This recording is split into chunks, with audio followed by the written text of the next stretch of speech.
Hello everyone, I'm Palak and you're watching me on veganfirst.com. Today we are talking about ethical investments with a Indian vegan angel investor, Siddharth Kothari. I want to find out about the plant-based investor mindset, growth of vegan investments globally and how it's shaped up in India. This is going to be very insightful, so make sure you watch it till the end. Here is more about Siddharth Kothari. Siddharth, welcome. I had the pleasure of meeting him at the Vegan India conference last year, and he is 29 years old, vegan angel investor, has a long-standing interest in equities. He's been vegan almost for a decade now. Now that's commendable and extraordinary to have in India. And he is third generation at Om Kothari Group. Most of you would have heard of it. It's a very famous, very well reputed company, which was founded in 1971 by his grandfather, where he holds the position of the chief investment strategist. His startup portfolio has over 12 companies with highly diverse interests and in areas of men's grooming, plant based product, co working spaces, cruelty free cosmetics, amongst many others. These include Good Milk, Clear Dekho, Apna Complex, Innovator, Innovate, Beardo, and many more. Siddharth, it's a pleasure to have you here with us finally. Hi, Balak. Thank you so much for having me. I love following Vegan First. I feel like it's high quality information that I get to read there, and it's always a pleasure. Thank you so much, Siddharth. And it's great. I've known you for a very brief period of time, but the passion that you have towards your investments and being ethical vegan, the support that you give to all the entrepreneurs, it's really wonderful to know. So, Siddharth, before I start, you've been vegan for almost a decade now, and that's incredible because we in India at a very nascent stage, only since the last 2 years, we personally have been seeing some sort of traction and movement, here. What has your journey been throughout? So, Balak, I grew up in Delhi and in a Jain vegetarian family, and it was really when I went to college in Boston University as an undergrad where I learned that more people were vegan than vegetarian there. And I tried to understand why and how, and they really opened my eyes to the cruelties of dairy. I saw videos and I even visited dairy farms there, and it didn't take me long to realize that it was something that I wanted to be a part of for all three reasons. For number one, primarily the cruelty on animals. Number two, for my own health, and the environment, of course, there's a massive negative impact that it has on the environment. And it's really been ever since then, which was almost 10 years ago now. It's been amazing to see how how a lot of people maybe would have questioned kind of the plant-based movement as a fad or veganism is in here to stay. It's just grown from strength to strength. And amazing to see that not just global kind of advocacy and global kind of success in vegan products and vegan industry booming, but even here at home in India, when I go to the grocery store and every time I go, there are more soy milk or more vegan alternatives in the aisles. In fact, places like Food Hall, Malls, and Bazaar have vegan aisles altogether now. So it's been amazing to see, and I only see it growing from here on as well, exponentially, in fact. Uh, Now, this is purely from a vegan perspective and not from a investment perspective. But how did you manage and how did you survive to be vegan almost a decade ago? Because there were almost no alternatives. You must have had a will of steel.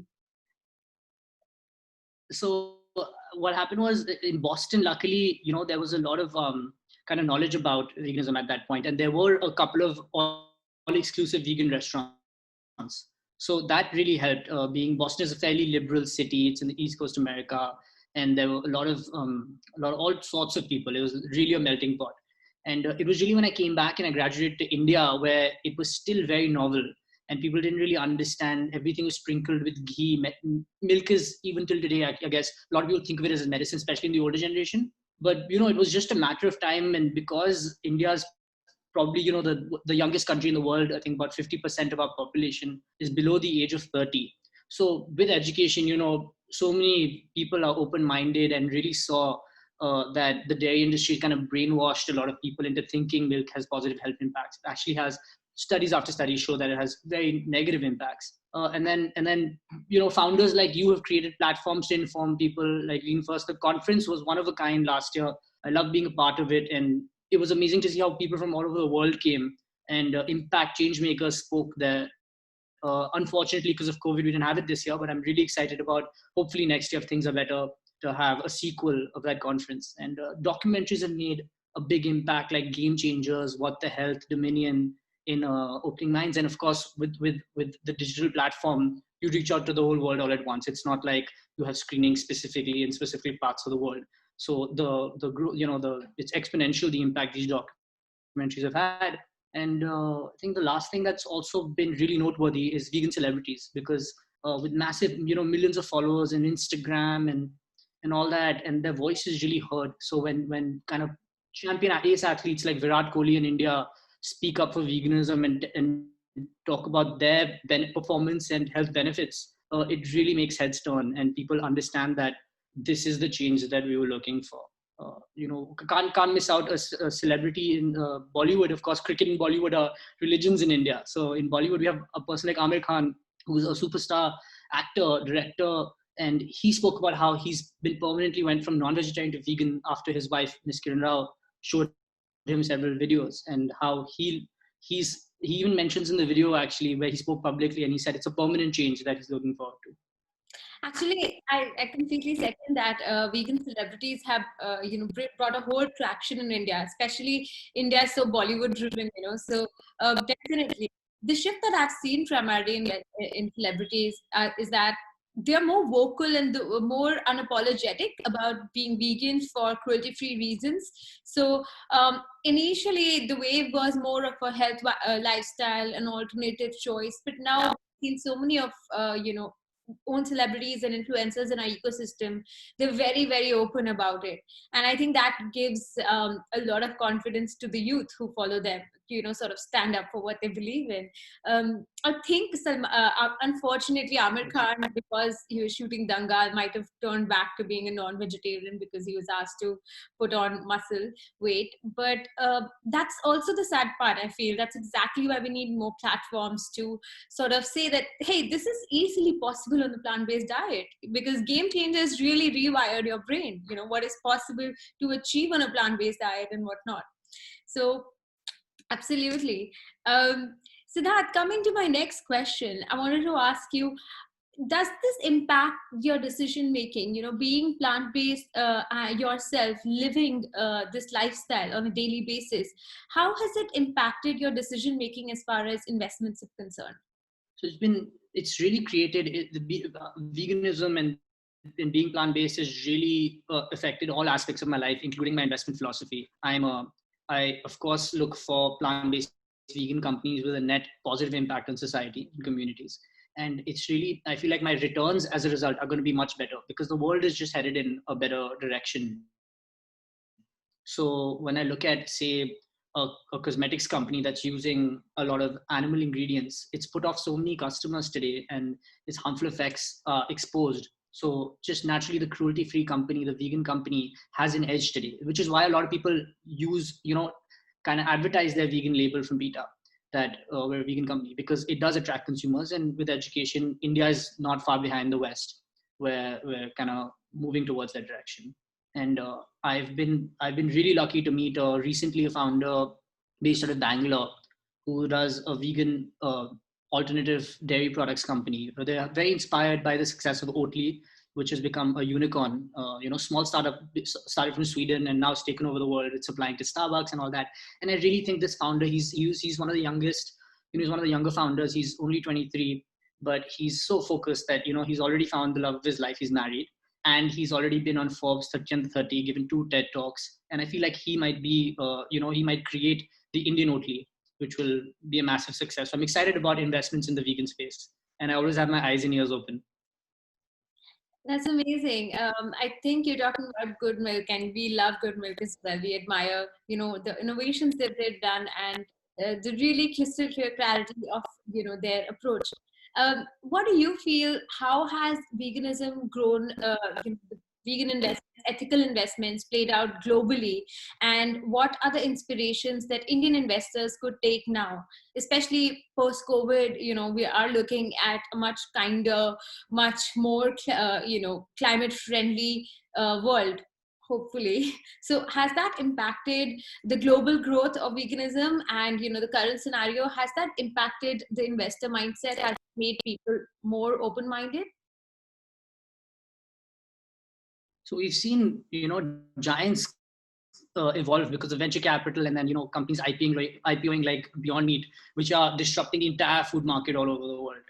Uh, a private company in the same space called Impossible Foods making waves. They've raised investments from billionaires like Bill Gates, and in India, there've been companies that have been inspired by this success and will repeat it, at their own levels. So, celebrity couple Genelia D'Souza and Ritesh Deshmukh actually have been inspired by that, and they're launching their own initiative called Imagine Meats, and it's really plant-based protein is not a new concept anymore, and everyone recognizes it as the future of food. The same way electric vehicles, everyone recognizes in the automobile space as the future of automotives. And you see not just new automotive companies disrupting like Tesla.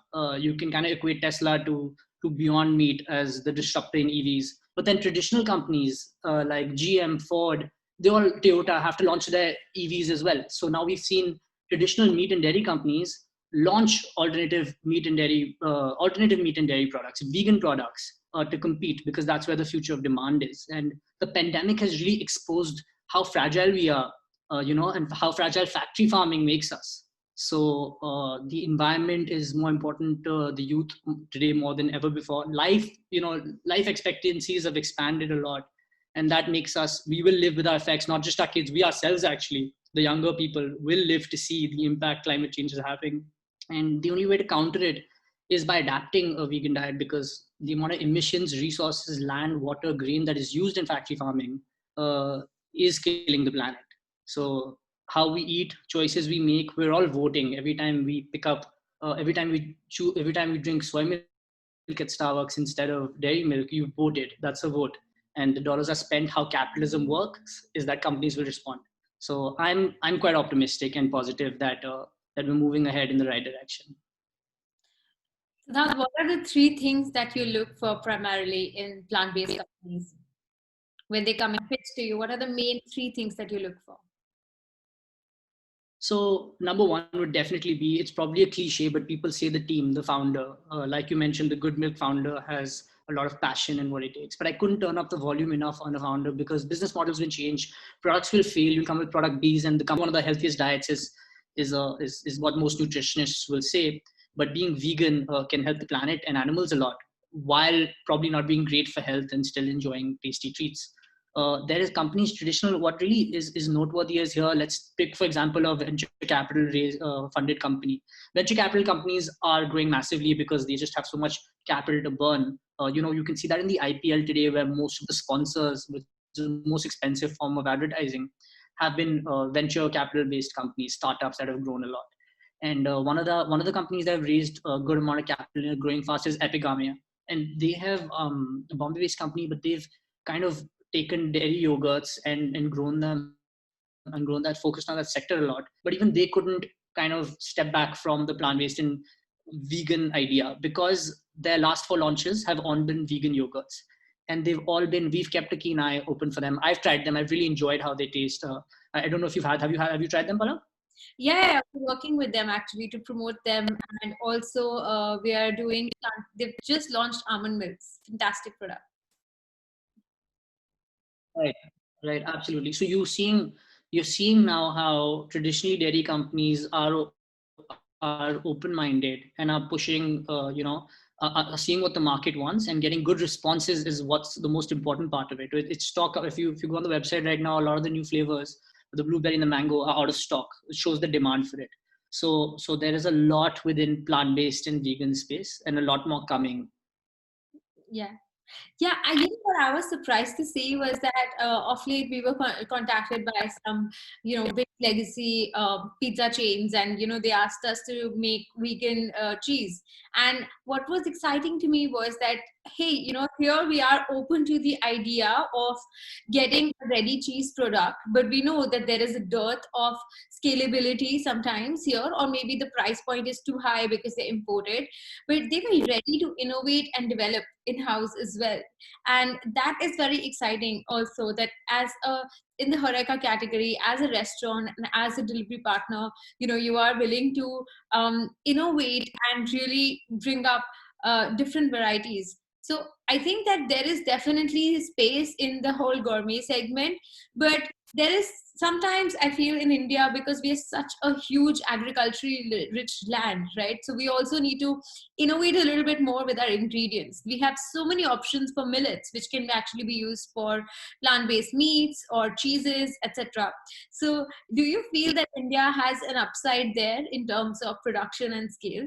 There's definitely an edge India has, given its history of, you've seen it in spices before. You've seen Western giants try to copyright and steal things like ashwagandha and turmeric before, which has been fought in the court as a battle now. As to, you can't kind of take traditional Indian masalas like that. But this not just in spices, like you said, millets and the use of we've seen bajras in our home and khichras, and there's it's a very rich cuisine, which is why it's so successful. The Indian taste is all over the world. And I think Indian companies will keep continuing to play with these and come up with exciting products. It's just a matter of time. You have millet milk out in the market. It's just a matter of time that these companies. I actually heard a very interesting interview on Vegan First. I believe you had a nice conversation with another celebrity called Aisha Takia, and she is being vegan for almost as long as I have been now. I think I'm completing 10 years. She must be completing 8 or 9 now. She's launching her vegan initiative called Plant, which was, I think, either a restaurant or a food supply company. Yes. And she will be experimenting. She mentioned how in the interview how she'll be experimenting with a lot of these kind of Indian spices and Indian things with cultural historical value. And we've seen a company like Paperboat, really use that to their advantage, and they're still alive and they're still kind of growing in a market that's a tough market, the beverage market. But with Indian nostalgia, with the marketing campaign kicking in, supported with good tasting products, there's a lot of money to be made and a lot of impact to be had. What do you feel about the labeling? FSSAI has recently, launched a petition, not a petition, but they started to have this conversation out with the people whether they should have an alternate name for dairy, like something like MY, or whether it can be categorized as dairy or not. Do you feel not categorizing it will really, take us back 10 years back, in all our efforts in, helping this ecosystem? And also, do you think it will really impact the consumer as well? So the controversy, I guess, you're mentioning about is how plant-based milks, they don't want it. There's a lot of pressure from current incumbents, and the dairy industry feels highly threatened. And I don't blame them, because they're going down. It's plant-based milks are growing rapidly, and the dairy companies that acknowledge that and join the movement, because you can't beat it. If you can't beat them, join them is the philosophy they should keep. But there are pressure to kind of suppress the plant-based movement, and they think by not allowing someone to write plant-based milk MILK, forcing them to change the spelling to MYLK, will really impact the consumer's mind. I think the consumer is very intelligent. I think we underestimate the market here. I think we underestimate how smart people are when they buy the things. People are reading, packaging more than ever before. People are reading the ingredients more than before. And I don't think it'll hamper whatever the courts rule in a favor of, whether it's MYLK or MILK. I think you can't stop the growth of plant-based milks just by that simple labeling. But of course, it's not a strong case, and hopefully, I think the plant-based companies will win this eventually. However many times they have to go back in and out of court for, but it won't stop the demand for it, and it won't stop the growth, in my opinion. Thank you for being so positive. I think I second you on that it won't stop. We were surprised to see when Vegan First started, most of our readers we thought, from metropolitan cities, but just in about 2 years' time, we saw people from all corners of the world, from Darjeeling, from, some place in near Bangladesh. So, in fact, in the conference also, a lot of neighboring countries came up together in Mussoorie. So I feel that there are so many vegans now everywhere. It's mostly because of the youth. I definitely agree with that. And having said that, it's also that the movement globally is already accelerated. So I do see a rise there. That's why it's shifted here very positively. So, Siddharth, are you somebody who is also open to vegan innovation with material? There are some brands who've done fantastic work. You know, Malai, for instance, has come up with coconut leather. So, are you somebody who's also excited by that thought, or you feel that FMCG will grow much faster and that should be a priority? What do you feel? So I think veganism is, of course, staying away from animal products, whether not just in food and beverages, but of course when we, the leather on our belts and our shoes. And over there, I've seen some very interesting things recently. So there are there is a company now that does. You talk about coconut leather. We've heard about leather being created from a variety of sources. One company that recently got funded is a company that collects all the roses and all the types of flowers from temples and processes that and creates that into leather. So pineapple leather is a thing in the West. I mean, people are experimenting and people have the ability to experiment now. Why these things are coming out now more than ever before is that there's been a trigger, and that's, really people experiment, venture capital companies being able to fuel them, angel investors. An effort I make personally myself is to take chances. We build a portfolio. If two companies fail, there are two other companies that can skyrocket and, bring back all the capital and the profits. So because of this structure and this model gaining success, people are fueling founders and entrepreneurs with great ideas. So, everyone listening out there, if you have an idea that's hutke, if you have an idea that's out of the box, you should experiment, because if you're passionate about it, there are angel investors who are looking to back people with great ideas with their capital. And the best in that, and you should raise funding from, it's easy to get a check, make a good pitch and get a check from people. But the best type of investors are smart capital, people who care about what you're doing other than just writing your check. 10 people can write you a check. But even if you get a check or if you get money at not as favorable terms as someone who won't be involved, take the money from someone who will be involved, because then they'll care about what you do the way you care about it. They will open doors for you. They will connect you to further distributors or further Series A, Series B investors. And at the end of the day, your company will grow. And that's what it's about, is, you have an impact in the industry, in the sector. So I'm excited about vegan leather just as much as I'm excited about kind of vegan F&B. And there's a lot to be done. And I'm just happy that people out there who are pulling up their socks are fueled with capital, with resources, with ideas, with networks, and are doing it. You heard that, people. We need more vegan leaders. Please step up, go crazy about your innovations. There is tons of mentorship. There are tons of resources. There are tons of ideas. We're also living in the day and age of collaboration and not necessarily competition. So I think this is just the right time. It's a digital era. We literally have no excuse not to innovate. We're one of the youngest populations. So I think the future of India definitely looks bright, but we need to keep pushing this more and more, because it's literally the only hope we have is that the future generations really innovate and undo the damage that we've all done, consciously or unconsciously. So thanks a lot, Siddharth. This was really informative. And I remember when I was talking to you once, and there were some friends around, and how when I was talking about a certain pitch and an idea, you were constantly backing up veganism, advocating for it. So that gave me a different kind of confidence, because it's not only about the numbers. I mean, as you see, for instance, you might have amazing projections, but COVID has changed the game overnight. Now, what do? That's where you really need people who are visionaries, thought leaders, and investments also go hand in hand with that. So I think that's fantastic. Sad, what is the message that you'd like to give to any young person who's passionate about veganism, who is at the early stage of their career, willing to take a chance, willing to innovate? What is the message that you would like to give to them? I think, Palak, you hit the nail on the head when you said that we need leaders to step up and do what they care about, because if you think about the who is the leader in India, we think about in India's history, the father of the nation, Mahatma Gandhi.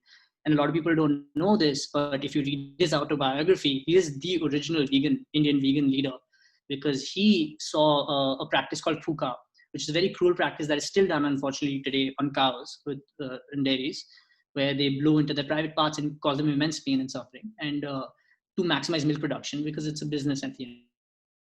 And back in that day, he wrote about that in his autobiography, My Experiments with the Truth, and it's a must read.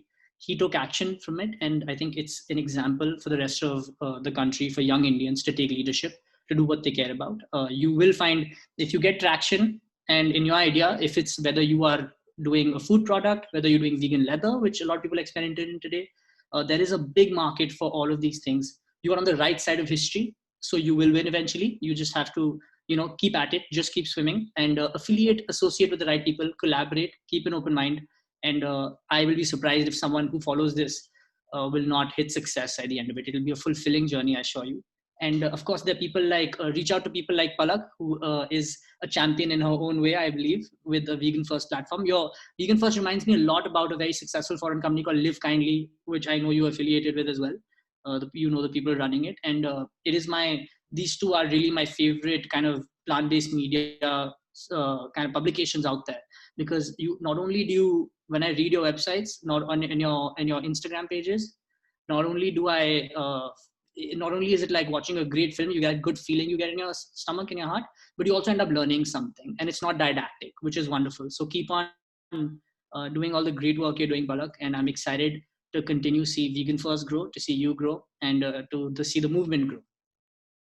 Thank you so much, Siddharth. That means so much to us. And that's at the end of the day, I think we're all in this together, and it's really, really important to have people, like-minded people next to you. And I think definitely with people like you, with investors like you, I think that the future looks bright. So anybody who has any questions about vegan investments, please drop a comment here in the video below, DM us, ask us. We're connected to a whole host of such beautiful leaders who are so inspiring. So definitely we'll be in touch with you. We'll be replying to all your comments.